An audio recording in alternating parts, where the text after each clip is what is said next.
I mean, during COVID, this was the only part of the economy that didn't implode. And so it's obviously very important.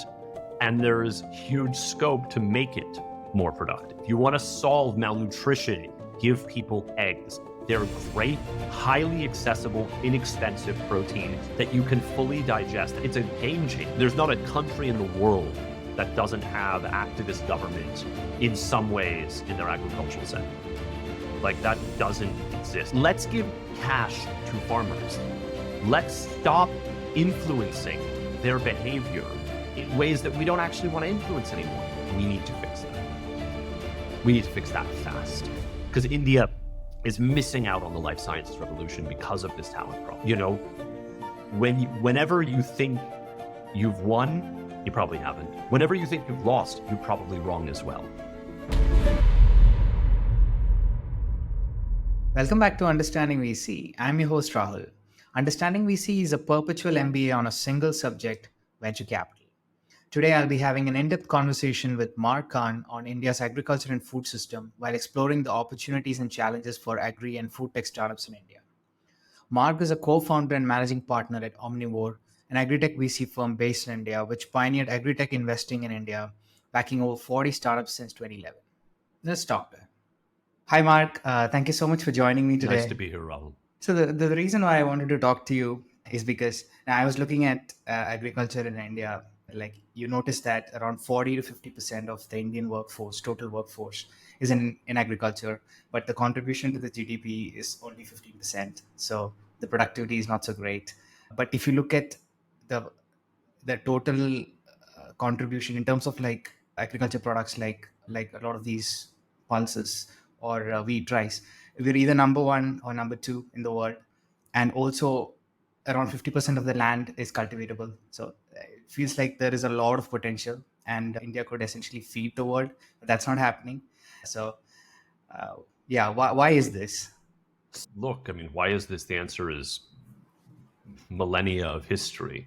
You know, why are we the largest wheat and second largest wheat producer, second largest rice producer, and largest producer of pulses? Because we have 1.4 billion people and everyone eats, right?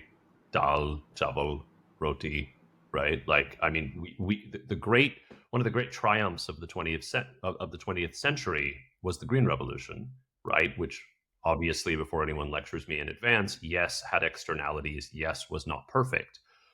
But India becoming self-sufficient was no guarantee. Food self-sufficient was no guaranteed thing. It was a Herculean effort with a lot of heroes, right? Everyone from MS Swaminathan and Norman Borlaug, right, to the IAS, right, to Krishi Bhavan, to, right, you know, to academics. It was an insane, and of course the Prime Minister Lal Bahadur Shastri, right? So, you know, it was an insanely difficult thing to do, and we're still reaping the benefits of that in terms of food security. Your point about like Indian agriculture not being productive, right, or as productive, I guess it depends on how you look at it. So, you know, first of all, very difficult to feed 1.4 billion people with minimal imports, right? India really only imports edible oil. Like, even the amount of pulses we import is negligible, right? The other foods that we import are irrelevant, right? Kiwis from, you know, New Zealand. It's you know, and then India has become a net exporter, right? India is a very serious exporter of basmati rice, non-basmati rice, right? Of spices, of shrimp, number one or number two at any given moment, of other seafood products, of carra beef, right, buffalo meat, you know, of lots of things, cotton, sugar, you know, depending if the government wants to ban it, right? We obviously have domestic considerations for a lot of our export policies, but you know, net, it's a huge agricultural economy, but we have a huge population. And so, you know, if you ask the question, is this the most productive part of our economy? No. Is it, you know, an absolute tank, a beast in its own way? Yeah. I mean, during COVID, this was the only part of the economy that didn't implode, right? During those first, you know, 6-12 months of COVID, that kept kind of chugging along. And so it's obviously very important. And there's huge scope to make it more productive, right? And there's two parts of that equation. One part of that equation is to make individual farms more productive. And the other part of that equation is to get people out of agriculture, right? I always find it annoying and patronizing when people are like, "Oh, we're losing our agricultural workforce. This is terrible." Are you joking? Are you fucking joking me? You're kidding with me? Like, no, this is not terrible. You shouldn't have 40% of your economy on farm. That is insane. That is because we missed out on on having manufacturing being as big as it should be, right? Those people on farms should be in factories. Those factories didn't get built, right?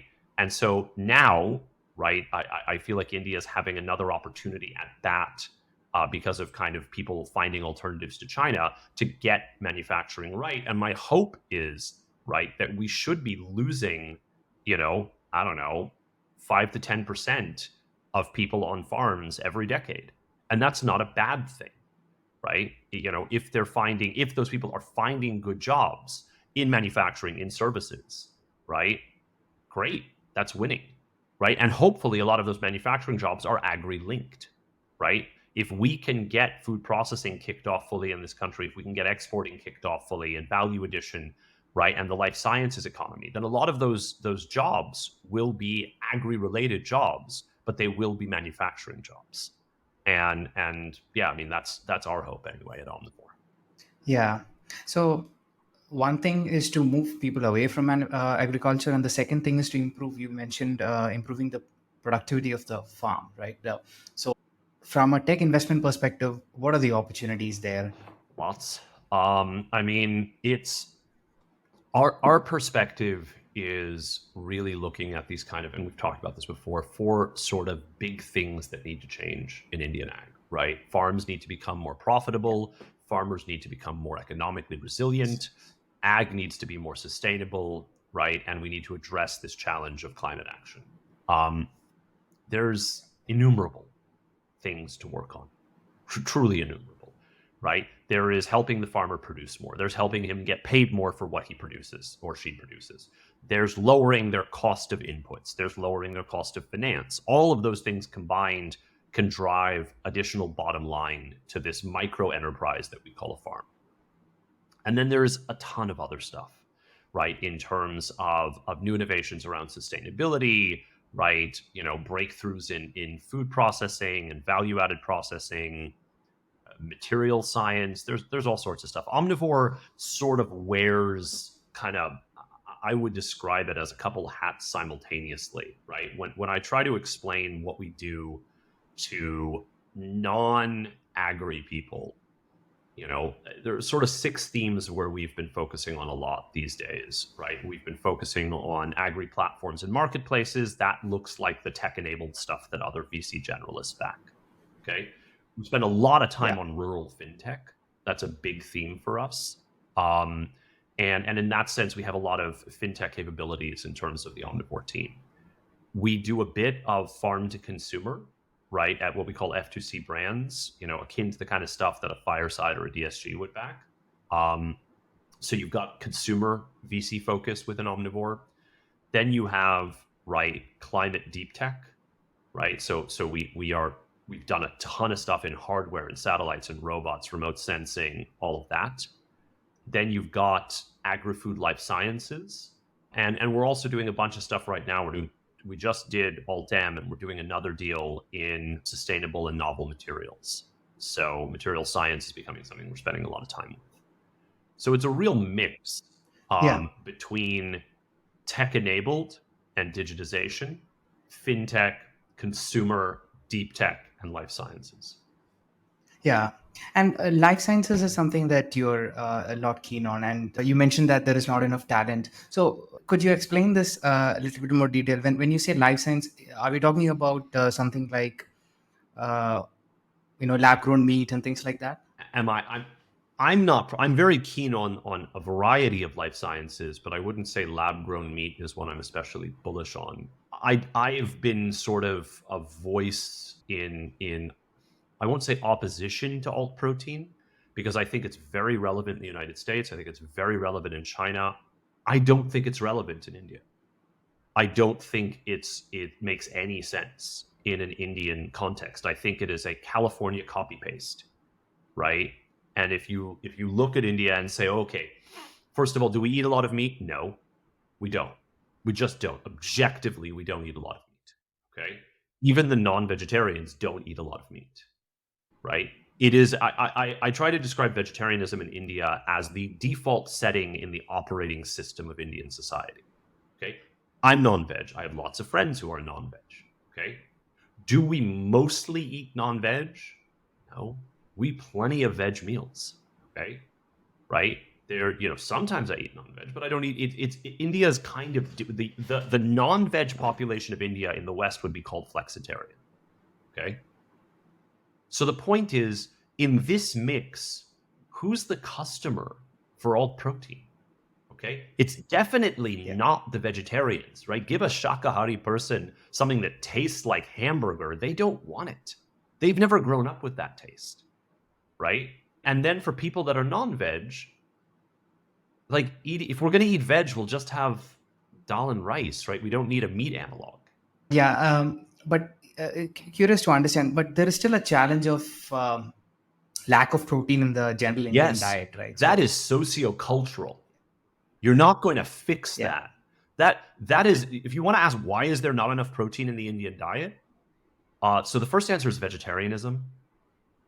Okay, like just is, right? It is a carb-heavy, carb-centric diet.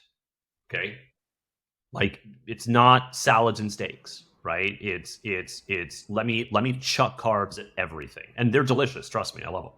But if your source of protein is a katori of dal, okay, and some dahi, yeah, you're gonna be protein deficient. Okay, like I don't know what to tell you other than desi kana, right? Like that's what it is. Okay, if you but how I don't know how alt protein is gonna solve that. Right? Like what's the use? Okay, so you're gonna have a katori of what? Alt protein chicken keema? That's gonna solve it's what I'm saying is it's like it's just structurally different. If you think about people that get enough protein, right? Think about like Europeans, right? That sit down for a steak, right? A giant steak, and then there's a little bit of vegetables on the side. Think of how different that is from the thali that is the Indian diet, which is all about carbs, carbs, carbs, carbs, carbs, and a little something else. All right? Like think about like breakfast food, right? Let's just like compare breakfast foods, okay? The English breakfast versus South Indian breakfast. Okay, the English breakfast is eggs and beans and sausage and bacon, okay? It's all this stuff. Let's go through what I have for breakfast in Bangalore. Dosa.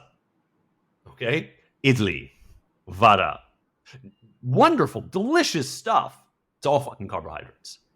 Okay? There's no protein. I mean, there's a little bit of dal, right, in those things, but like not much. So when you're like, oh, India's protein deficient, yeah, boss, because the diet's protein deficient. What people want to eat is protein deficient, right? If you're going to fix that, you have to structurally fix the diet. You can't fix that by changing out, right, a katori of dal for a katori of alt keema. So are you seeing any signs of that structural change in diet? Not at all. Listen, okay. in the rarefied world of the top 1% of India, sure, right? I have keto friends, I have vegan friends, I have all sorts of shit. Like that doesn't represent Indian society or the numbers or anything. It just doesn't matter. Okay. I think there's a recognition, a broader recognition, I would say, in the top, quintile of Indian society that there is a protein deficiency, right? So you're starting to see that like people getting into fitness are having like whey protein, right? Because they know they don't get enough through their diet, right? And there's sort of a growing recognition that like unlimited carbohydrate consumption isn't great for you, right? So there's some people that are thinking about, right, what is it called again? Continuous glucose monitoring and stuff. So GI, right? Yeah, like Glycemic index. Yeah, sorry. So there's more awareness of all of this, which I think is really good, right? But no, man, like I don't see people meaningfully moving away from the diet of their ancestors. Okay, I just don't think that's going to happen, right? Yeah, you have right, Bombay and Bangalore and Delhi have some good places to get a salad, but like it's just I always describe it this way, okay? Like, so if you look at Swiggy and Zomato, okay, what happens when Indians are told, hey, you don't have to make dinner tonight, you can order anything you want, any kind of food? It's like 60% biryani, okay? It's like 50 Yes. 60% biryani, right? It's like, give me more carbs. I'd like more carbs, please. Okay, let me have carbs and a little bit of meat. Okay, I don't know what to say, like, other than I think people that think the diet is changing radically are delusional. Okay, it's just not. Like, top 1%, there are changes, and there are certain changes that slowly structurally happen. Okay, like, in the top 10 20%, people drink better beer today than they did 10 years ago. Okay, right? Like, there are health trends for sure, and there's more going to the gym, and there's more paying attention to what you eat. But like, no, like, you're not gonna. India's never gonna be a salad country. It's never gonna be a sandwich country, other than grilled sandwiches on the street, which are of course freaking delicious. It's just that change. Like, hoping for that change is unrealistic and illogical. Like, if you're gonna say, okay, how do you structurally change, right, to increase protein consumption?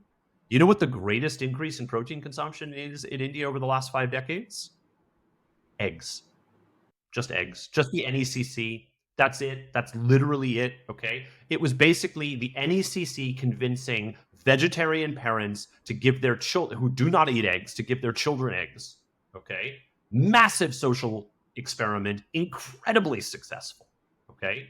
Incredibly successful. Right? Eggs Yeah. are the best protein. Okay. The easiest, cleanest, it's like like dal. I realize, like, there's going to be a bunch of like hardcore vegan people. They're going to hate me right now, but like, your body can't process all the protein out of dal. Okay, it can't. Right? It's like a cow chewing grass. Like, you can extract value from it, but there's a huge Yeah. loss. Okay, in waste. I won't get any more details about that, but like, when you have an egg, that is like protein right into your bloodstream. Okay.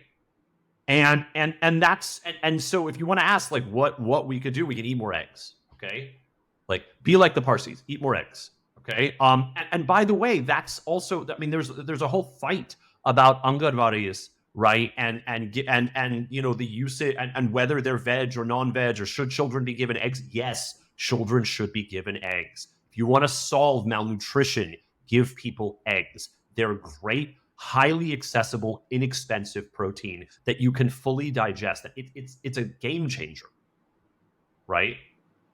The thing that pisses me off is like people bring this, like, meat is destroying the world. No, boss, cows are destroying the world. I completely agree. The methane emission of the dairy industry, of the cattle industry, of what the U.S. does with these insane herds of animals, right?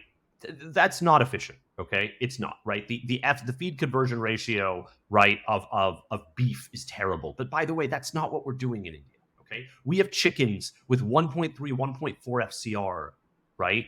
Like, just like, everyone needs to, like, get off their California trip and recognize the realities of the country that we live in. Yeah. Yeah. So in terms of opportunities that you're interested in life science, what are those? I'm interested in biologicals that create alternatives to chemical insecticides and fertilizers and pesticides. Okay. I'm interested in biofactories. I'm interested in how we take, we have a portfolio company, Loopworm, that's working with the waste from the silk industry and building biofactories, right, to transform biorefineries, to transform that waste into peptides and value-added ingredients and other stuff. So the whole circular economy thing is very, very interesting.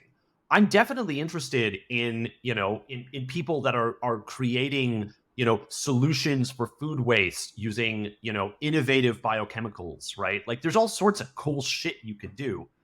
I'm just specifically not interested in alt protein because I think it's irrelevant in India. Yeah. Yeah. So, in terms of opportunities and climate change, what would be some of those? I mean, from our portfolio, right? If you look at Alt-M, the deal that we just did, right? They're basically taking waste products from agricultural produce and converting it into value-added ingredients that remove plastic from a variety of industries. Okay, so big decarbonization play there. You've got Varaha from our portfolio that is building out a platform of nature-based solutions that drive carbon credits towards smallholder farmers and help them realize the benefit of those carbon credits. There's tons of stuff to do across climate adaptation and resilience, and then also mitigation, reducing the footprint of Indian agriculture from a carbon perspective. There's no lack of opportunity. There's no lack of things to work on. Yeah. So, I read this book, How World Really Works by Vaclav Semel. So he makes this argument that you mentioned plastic and also ammonia. Our reliance on these are not going to change, at least in the next 50 years, is what his Maybe. argument is. Maybe. I don't know. I think there's lots of people working on trying to disrupt that ammonia thing. Okay. Right. In the States, there's Pivot Bio and a couple other companies, right, that are trying to radically reduce the amount of nitrogen fertilizer that we use. I think there's definitely opportunities to do that. I think the getting plastic out of our ecosystem is very, very important. I think there's lots of people working on cool alternatives to plastic. I think, do I think we're going to eliminate them totally? No, but do I think we can cut them 10, 20, 30, 40, 50%? Yeah, absolutely. Yeah. And when you talk about opportunities in resilience, we're talking about like making this more predictable, right? As in, like, to remove the kind of unpredictability associated with agriculture. Those are the opportunities. Yeah, I mean, I think a big part of that is rural fintech. I think a big part of that is making it easier for farmers to access insurance, risk management solutions, inexpensive credit, right? So that's one part of it. And then the other part is building out these value chains of food processing and exporting and value addition, right? So farmers are not so dependent on the local artia for marketing their crop. Yeah. And the profitability side of things is basically production, price, cost of inputs, cost of finance. It's literally a formula. Okay.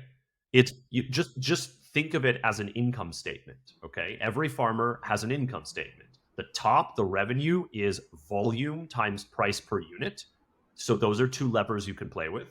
Less cost of inputs, another thing you can play with. Less cost of finance, another thing you can play with. Less cost of labor, okay, equals profit. Yeah. And so in terms of this, right, profitability, I think the policy could really help make a difference here, right? Like, why is there, I mean, not just in India, even in the US, why is there a lot of policy intervention? Because you're talking about feeding a society, because the alternative is famine. Okay. I mean, there's two reasons. One, the farmers are a vote bank. And two, if we don't get it right, we starve to death. So yeah, there's not a country in the world that doesn't have activist government in some ways in their agricultural sector. Like, that doesn't exist. There's no free market in agriculture perfectly in any nation. Even the kind of Australia, New Zealand examples that have less than other places still have some. Yeah. And in India, when 40% of the population, when we're a democracy and 40% of the population lives on farm, by default, you're going to have farm policy. Yeah. Yeah. Yeah. I mean, I've heard you mention two policy changes that you would like to see, which is, one is decoupling the farm welfare to price controls, and also the land reforms. I'd love to hear you talk about why these two are important. So one is, we have a system of, you have to understand that the system of farmer welfare that was built in India was very much linked to the Green Revolution. Okay, the idea behind a lot of it, behind the FCI, the minimum support price, the fertilizer subsidies, right? This was all a coherent logic in the 60s. Farmers were not using fertilizer. Okay, cool. We're going to subsidize it so that they use it. Cool. Makes sense. Like, we should do that. It's very important so we don't starve to death. In 1966, we subsidize fertilizer. Okay, cool. Then, all right, how do we convince farmers to grow more wheat? And it was okay, we create minimum support prices so they know that if they grow it, it's not risky. Cool. This made sense in 1970. It also made sense probably in 1980. By 1990, stops making so much sense. It's less of an issue. Farmers are just doing this. By 2000, it doesn't make sense. By 2010, we're an exporter, okay? And our major concerns are the environmental degradation of Punjab and the level, the water table and all that stuff. So it has stopped making sense. Okay, the system has stopped making sense. I'm a big believer that farm welfare is very important. Okay, I have no issue with if the government wants to take the PM Kisan, right, of 6,000 some odd rupees a year and make it 60,000 rupees a year. Okay, do it. Freaking do it tomorrow, but get rid of the rest of the crap. Okay, like, let's give cash to farmers. Let's stop influencing their behavior in ways that we don't actually want to influence anymore. Okay, don't subsidize fertilizer. Give them cash and let them decide what they want to use. Don't encourage production of certain things more or less. Let the market do its job there and deliver welfare directly, okay? And deliver more. Put a lakh in the farm, give every farmer a lakh, okay? Here's a lakh. Here's a lakh. You get a lakh. You get a lakh. Oprah style, okay? Get rid of everything else. Yeah. And this also has unintended Massive consequences, unintended right? consequences. Massive unintended consequences. I lived in Delhi for a couple of years, and then I was looking at why the pollution happens. It's because, the overusage of water and irrigation caused the water table to be really low, which caused the Punjab and the Haryana government to pass a resolution that you cannot use water in the months of April and May, which caused them to change the farming period to June. Then the harvesting is right before the winter, where this whole thing happens. So yeah, things like this. And also this would really help change the incentives for farmers to move away from rice and wheat and to other crops, right? Yep. Absolutely. It would be a game changer. And also, what about carbon credits? I was just reading about this. That would also massively incentivize certain things. Yeah, I mean, that's our bet with Varaha. Is that can be big as well. Yeah. And you also talk about land reforms. This is something I don't understand. So we still don't know who owns the land and what is the problem there and who cultivates. The problem there is first of all that our land data is very incomplete. Okay, so only some states have digitized. Those that have digitized have done so because of a lot of pressure, right? So we have incomplete digitization, incomplete knowledge of who owns what. Okay, and that's just ownership. Then you have this whole issue of who's actually cultivating the land, right? So you could have a land parcel in Telangana of 2 hectares that is being cultivated by like a smallholder farmer who has an adjacent land parcel. But when you do subsidy, it goes to the owner of the land who might be living in Cupertino, California. Okay. So you need to, I mean, to be clear, Telangana are working on actually this decoupling on giving benefits to the person who is actually the cultivator. So ideally what you should have, and this is the being built, it's called the Agri Stack, right? The Ministry of Agriculture is working on this. There's some NGOs that are helping with it. I don't want to say NGOs like activist NGOs, but social society kind of organizations that are working on supporting this. Industry is also involved in this, where in a perfect world, you would have the master database of land in India, every single parcel, who owns it, okay, where it is, what are the boundaries, right? Some of this stuff is legally debated, right? But you would have total knowledge of what there is, total knowledge of ownership. Okay. And then, right, if a person wants to lease that, who they leased it to, what the terms are, okay, not necessarily the money because that's a private transaction, but saying I am the owner, but I'm not the cultivator. This dude's the cultivator. Okay. And then the subsidies would go to that dude. Okay. And so you would start having this, but this would be a game changer. This would be and to be clear, this isn't like my idea. People have been working on this for a long time. The government is working on this. The center is working very hard on this. It's good. It will be a game changer. It will unlock credit. It will get subsidies into the right hands, right? It will bring tons of transparency. It's a very good thing. And I think it's one of the big initiatives that's happening right now. Yeah. And you also talk about, now it's not possible to lease the land. What is the regulation? It varies there? by state, again, because agriculture is a state subject. There are states where it's very easy to lease. There are states where it's very difficult to lease. Okay. So it really varies state by state, but there's no central law for how leasing of land should be done.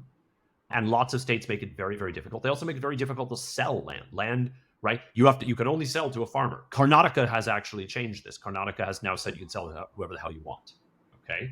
And that's a very recent reform from the last government.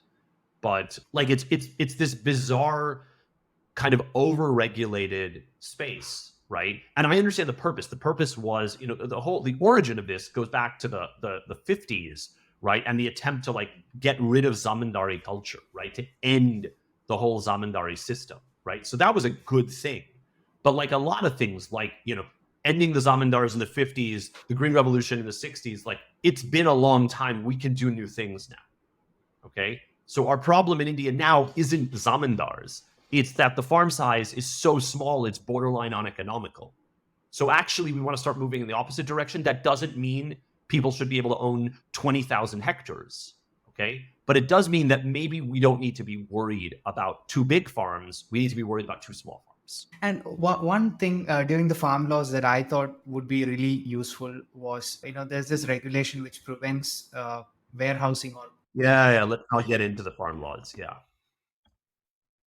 I mean, all that is to say is it's kind of a dead letter right now. The government tried to reform it. They didn't communicate it especially well. I don't think they expected the opposition that they got. They backed down.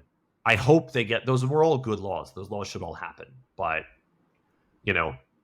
it's also a bit ironic because, in the last 12 months, right, they've gone, because of this food inflation, right, they've, this thing of stocking and they have been very heavy-handed on banning exports, on banning stocking limit, lowering stocking limits, right? All of that kind of stuff in a huge way in the last 12 months. So I think maybe their opinion on that stuff has changed a bit, perhaps.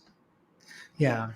In terms of the entrepreneurial talent in the agri-tech sector, right?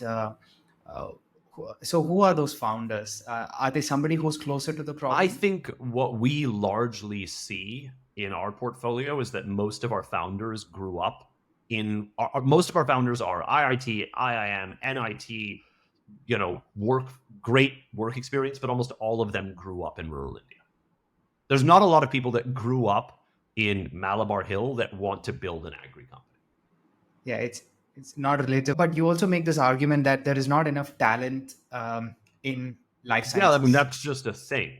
Okay, that's very specific to that's very, very, very, very specific to the life sciences space, and I've talked about this a lot. Basically, if you think about digital and managerial talent in India, it's very global. Okay, right? Look at who's running the World Bank. Look at who's running Google. Look at who's running Microsoft. But you also have lots of people that have moved back to India in the last 10, 20 years. You have lots of people, you see young Indians going and doing their MBAs in the US, working for a couple of years, moving back. There's a recognition that, like, hey, US is great. Like, think about the guys at Altem that we just backed. They both spent like 5 years at Tesla, okay, and moved back to India about a year ago. So that, I would say that in digital talent, right, engineering talent, in tech, okay, in product, with product managers, with MBAs.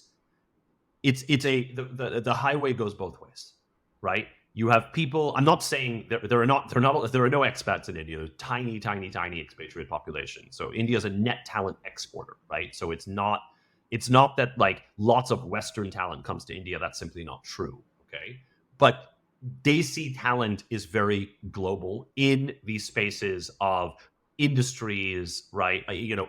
In marketing, in software, right? In hardware, in finance. Okay, that comes, that goes. That is not true in life sciences.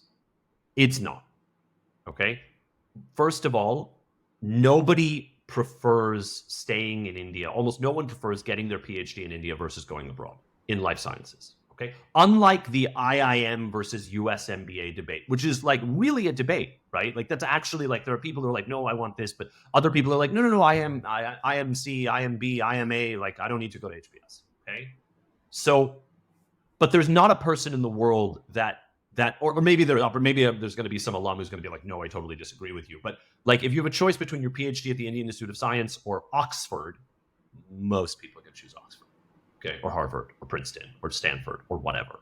Okay, that's not to say ISE isn't great; it is, but there is a vast preference for doing in life sciences for doing your PhD, your master's, and your PhD abroad. And the problem is then those people don't come back. They just don't.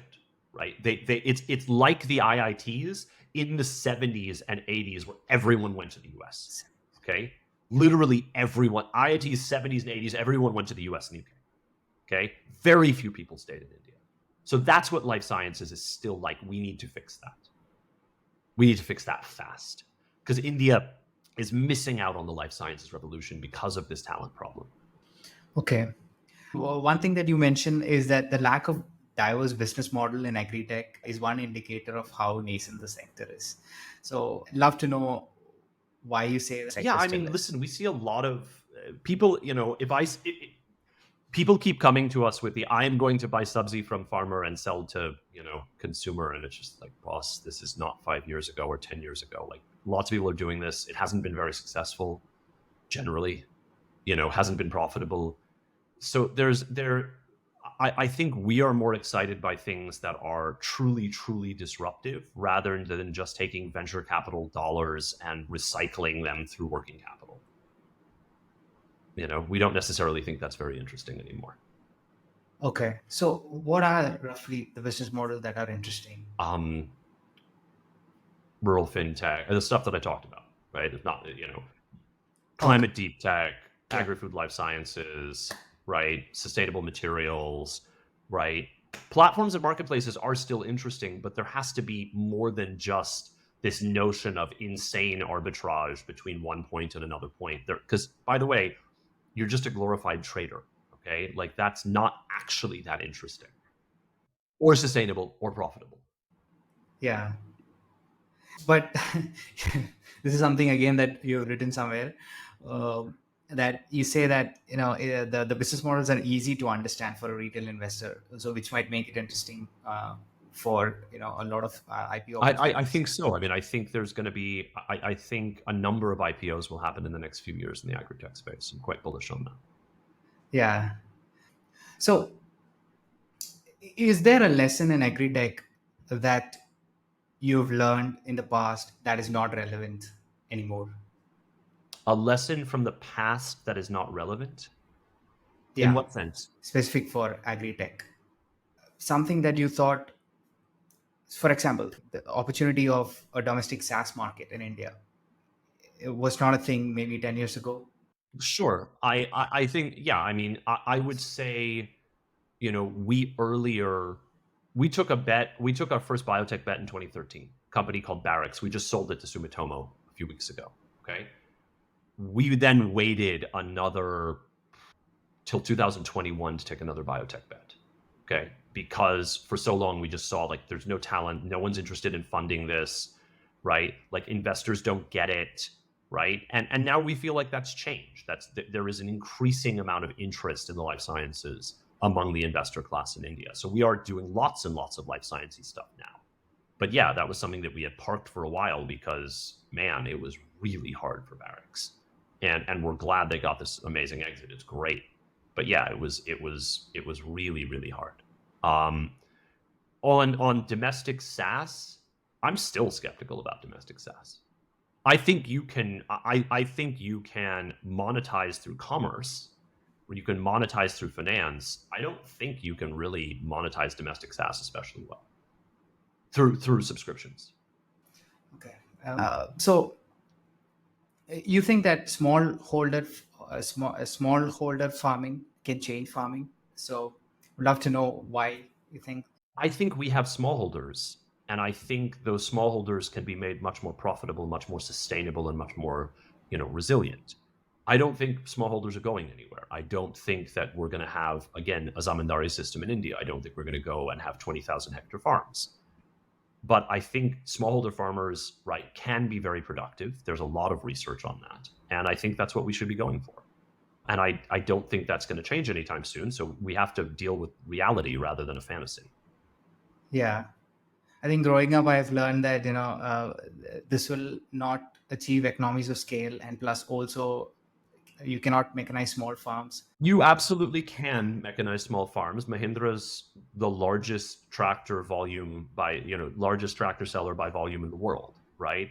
You have seen the mechanization of small farms, right?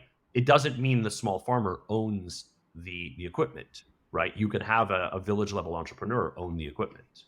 But no, I think the process of mechanizing small farms has been very successful. Still early, but very successful. Okay. And one last thing, you talk about this line from Rudyard Kipling's poem: "If you can meet with triumph and disaster and treat those two imposters just the same."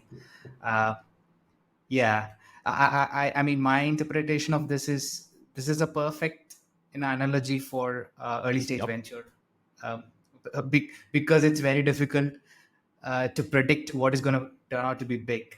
I just think it's my mantra for VC and startups in general. Our biggest exit so far was Eruvaka, returned half of our first fund. It was great. I remember when it had 5 lakhs in the bank and was about to wind down. Okay, and then things turned around, right? Like turned around like Lord of the Rings style. Like you think everyone's gonna die, and then suddenly everything turns around. And we've seen some companies that were looking amazing that crater. Okay, nobody knows the future. The future isn't written yet. Okay, and as a result, right? Whenever you think you've won, you probably haven't. Whenever you think you've lost, you're probably wrong as well, right? It's a really long game, and the outcome is uncertain. And so I think the biggest thing is don't have too much confidence, but don't give up hope, right? And so, yeah, I mean, listen again, think about where we are in 2023, right? There was a period where, some of these things, Baiju's the best ed tech company in the world. Okay, cool. Mm-hmm. Yep. Yeah. Totally. Right? It's just okay. And there's shit that people wrote off that comes roaring back like a phoenix. Okay. So everyone calm down and just try to understand that the future's not written yet. Yeah. This was great, and that's a great note to end this conversation. Thank you once again for taking the time to do this. Cool, man. Thanks for doing this. This was terrific.